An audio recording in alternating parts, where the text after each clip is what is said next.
Il faut refaire peur aux jeunes quand même, il faut leur Je expliquer. pense qu'il faut refaire peur absolument aux jeunes.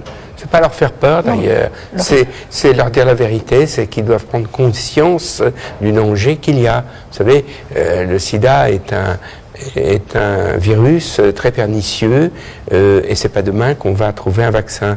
Là-dessus, tous les scientifiques sont d'accord. On s'oriente sur ce qu'on appelle improprement un vaccin du lendemain, c'est-à-dire un médicament qui bloquera, comme la pilule du lendemain, qui bloquera le virus, mais pour l'instant, on n'en est même pas encore là. Et quant au vaccin, on en est très très très loin.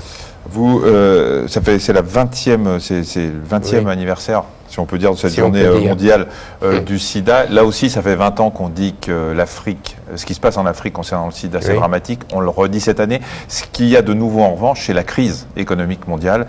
Et vous avez peur que ça aggrave encore la situation en Afrique? Bien entendu. Bien entendu.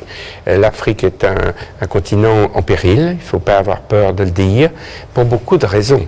Il y a des raisons de précarité, mais il y a aussi des raisons culturelles. Tout ce que nous avons dit tout à l'heure entre le préservatif et la prise régulière des médicaments, c'est un peu plus compliqué en Afrique que dans nos pays.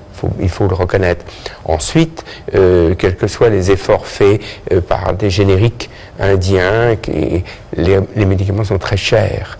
Et puis, une fois qu'on les a trouvés ou qu'on se les ait procurés, ces médicaments, on n'est pas non plus sûr qu'on les prenne à date fixe, etc. Enfin, l'Afrique est un continent naturellement formidable, tout le monde le sait, mais très très compliqué. Oui, parce que ça, c'est quelque chose que les gens qui n'ont pas la maladie ne savent pas, c'est que c'est pas un traitement qu'on prend. On prend pas son petit comprimé le matin et le soir comme ça, comme on pourrait le faire avec des antibiotiques. Il y a des contraintes. Il y a des contraintes très très importantes. Et des effets secondaires importants.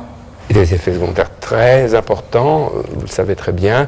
Il ne faut pas croire que c'est un petit médicament comme ça, comme vous venez de le dire, caché d'aspirer. Non, c'est pas le cas.